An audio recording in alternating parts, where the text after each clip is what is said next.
Hi friends, welcome to விருதை பொண்ணு சமையல். இன்றைக்கி நம்ம சேனலில் என்னோட ப்ரிப்ரேஷனில் ஒரு பிரண்டை தொக்கு தான் பார்க்க போகிறோம். பார்த்துடலாமா?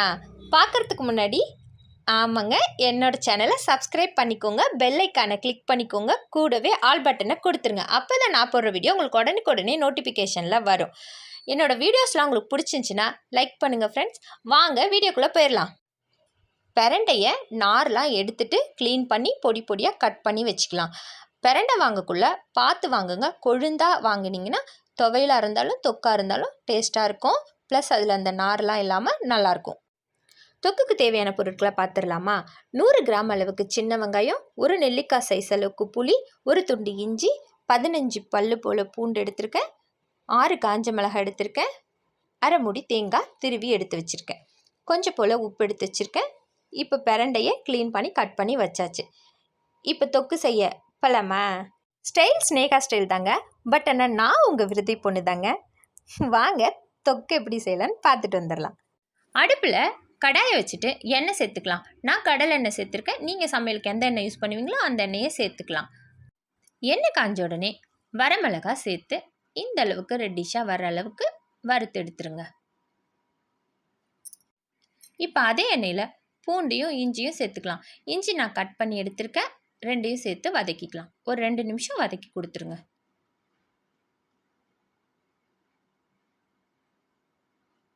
ரொம்ப வதங்கணும்னு அவசியம் இல்லை, லைட்டாக வதங்கினா போதும். கூடவே வெங்காயத்தை சேர்த்துக்கலாம். வெங்காயத்தை சேர்த்து வதக்கி கொடுத்துருங்க. பிரண்டையை அடிக்கடி நம்ம உணவில் எடுத்துக்கிறது நமக்கு ரொம்ப நல்லது. நம்மளோட எலும்புகளுக்கெல்லாம் வலு கொடுக்கும். பிரண்டையை தொக்காவோ துவையலாவோ அடிக்கடி நம்மளுடைய உணவில் சேர்த்துக்கலாம். பிரண்டை அதிக அளவில் மருத்துவ குணம் நிறைஞ்சது. கூடவே அதில் ஒரு ரகசியமும் இருக்குது. என்னன்னு சொல்லவா? பிரண்டை யம தர்மருடைய விருட்சம், அதாவது யம விருட்சம்னு சொல்லுவாங்க. பிரண்டை இப்போ நம்ம வீட்டில் யாராவது பெரியவங்க இறந்துட்டாங்க அப்படின்னா அவங்களுக்கு நம்ம காரியம்லாம் செய்வாங்க. கேள்விப்பட்டிருக்கீங்களா? அந்த மாதிரி காரியம் செய்யக்குள்ள கண்டிப்பாக பிரண்டை கொண்டுட்டு போவாங்க. அதாவது வீட்டு பொண்ணும் காட்டு பிரண்டையும் தவசத்துக்காகட்டும் காரியத்துக்காகட்டும் முக்கியமாக தேவைன்னு சொல்லுவாங்க. அது எதுக்காக அந்த பழமொழி சொல்கிறாங்கன்னா, பிரண்டை யமதர்மருடைய விருட்சம் இல்லையா? அதை கொண்டுட்டு போனால் அந்த ஆத்மாவுக்கு யமதர்மருடைய கரிசனம் கிடைக்கும். ஒன்று. இன்னொன்று, வீட்டு பெண்கள் கண்டிப்பாக தவசத்துலேயும் காரியத்துலேயும் கலந்துக்கிட்டாங்க அப்படின்னா அந்த ஆத்மா ரொம்ப சந்தோஷப்படும். அதனால தான் இந்த பழமொழியை சொல்லி வச்சுருக்காங்க. இப்போ புரியுதுங்களா நான் சொன்ன ரகசியம்? அப்படிப்பட்ட மருத்துவ குணம் உள்ள பிரண்டையை, மகிமை உள்ள பிரண்டையை உணவில் எடுத்துக்காமல் இருக்கலாமா? கண்டிப்பாக எடுத்துக்கணுங்க. இவ்வளோ மருத்துவ குணம் இருக்கிற இந்த பிரண்டையை நம்ம அடிக்கடி உணவில் சேர்த்துக்கணுங்க. நம்ம சேர்த்துக்கிறதோடு மட்டும் இல்லாமல் நம்ம குழந்தைங்களுக்கும் இதை பழக்கணும். மிக்சி ஜார் எடுத்துக்கோங்க. வறுத்து வச்சுருந்த வரமிளகாவை அதில் சேர்த்துக்கலாம். ஈரம் இல்லாமல் பார்த்துக்கோங்க. மிக்சி ஜாரை ஒரு வாட்டி அரைச்சிட்டு வந்துடுங்க. பல்ஸ் மூடு கொடுத்து கூட அரைச்சிக்கலாம். கரகரப்பாக இருந்தால் போதும். இப்போ பிரண்டையை சேர்த்து அரைச்சிக்கலாம். நம்ம குழந்தைங்களுக்கும் பிரண்டை, முடக்கட்டாnkீரை இந்த மாதிரி விஷயங்களை இன்ட்ரடியூஸ் பண்ணணும். அதனுடைய மருத்துவ குணத்தை அவங்களுக்கு சொல்லி புரிய வச்சு சாப்பிட வைக்கணும். எதனால் நான் இப்படி சொல்கிறேன் அப்படின்னா, இப்போ நிறைய காய்கறிகள்லாம் நம்ம கடையில் வாங்குகிறோம், பழங்கள்லாம் வாங்குகிறோம். ஆனால் எதுலையாச்சும் மருந்து இல்லாமல் இருக்குது அப்படின்னு நம்மளால் உறுதியாக சொல்ல முடியுமா? கண்டிப்பாக முடியாதுங்க.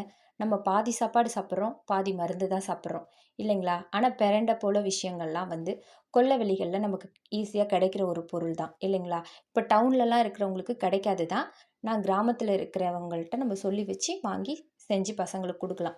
ஏன் நான் இதை அப்படி சொல்கிறேன் அப்படின்னா, அதில் எந்த விதமான மருந்தையும் தெளிக்க மாட்டாங்க. அது ஆர்கானிக்காக தான் வளருது இல்லைங்களா? அப்படிப்பட்ட உணவுகளை பசங்களுக்கு நம்ம கொடுக்கறதுனால ஒரு நல்ல உணவு கொடுத்தோன்ற திருப்தி நமக்கு இருக்கும். இப்போ தொக்கு தாளித்து கொடுத்துக்கலாம். கடாயில் எண்ணெய் சேர்த்துருக்கேன். கடலெண்ணையும் நல்லெண்ணையும் சேர்த்துருக்கேன். கொஞ்சம் போல் கடுகு உளுத்தம் பருப்பு சேர்த்துக்கலாம். கடுகு வெடிச்சதுக்கப்புறம் அரைச்சி வச்ச தொக்கை சேர்த்துடலாம். தொக்கை சேர்த்த உடனே அடுப்பை சிம்மில் வச்சுக்கணும். நம்ம விட்ட எண்ணெய்லாம் பிரிஞ்சு வர அளவுக்கு வதக்கி கொடுக்கணும். எண்ணெயோடு சேர்ந்து ஒன்று போல் கிளறி கொடுங்க. நம்ம விட்டுருக்க எண்ணெய்லாம் மேலே பிரிஞ்சு வரணும். அதுதாங்க ஸ்டேஜ். அந்த ஸ்டேஜில் நம்ம அடுப்பை ஆஃப் பண்ணிடலாம். இப்போ நம்ம இதில் வெங்காயம் தேங்காய் சேர்த்துருக்கறனால இது ஒரு 2 நாளைக்கு நம்ம வச்சு சாப்பிட்லாம். அதுக்கு மேலே இதை வச்சு சாப்பிட முடியாது. துவையலாக செஞ்சோன்னா ஒரு வாரம் கூட வச்சுக்கலாம். நல்லெண்ணெய் போட்டு தாளித்து எடுத்து வச்சோன்னா ஒரு வாரம் கூட கெட்டு போகாமல் இருக்கும். நான் ஏன் இன்றைக்கி துவையலாக செஞ்சுருக்கேன்னா, எங்கள் வீட்டில் சின்ன வெங்காயம் நிறையா இருந்துச்சு. அதனால் நான் தொக்கு மாதிரி செஞ்சுருக்கேன்.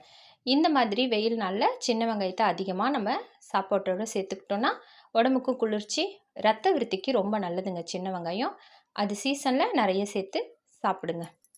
என் பசங்களுக்கும் இன்றைக்கி லஞ்சுக்கு பிரண்டை தொக்கு சேர்த்து தான் ரைஸ் கொடுத்துருந்தேன். நானும் இப்போ சாப்பிட ரெடி ஆகிட்டேன்.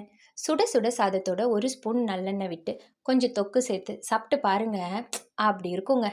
செஞ்சு சாப்பிட்டு பார்த்துட்டு கமெண்ட்டில் சொல்லு. ஓடி ஓடி சம்பாதிக்கிறது சாப்பிட்றதுக்கு தாங்க. சத்தான சாப்பாடாக சாப்பிடுங்க. ஓகே ஃப்ரெண்ட்ஸ், தேங்க்யூ ஃபார் வாட்சிங். Support my channel.